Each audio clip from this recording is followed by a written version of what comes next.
That is an ugly door. But you know what's not ugly? The door and panel support, only from Dashboard Portable Workshop. These attach to our bench legs and plane out with the clamp track on the side of the bench. Flushy flush. It's all part of the patented dashboard system.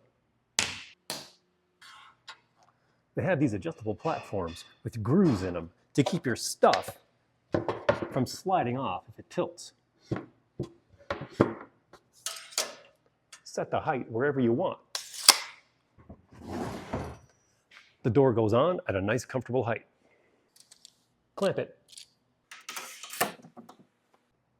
The full height of it is backed up by the support itself for stability.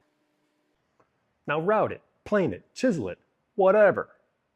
Now the door and panel support is just one part of the dashboard system. So think it over. We did.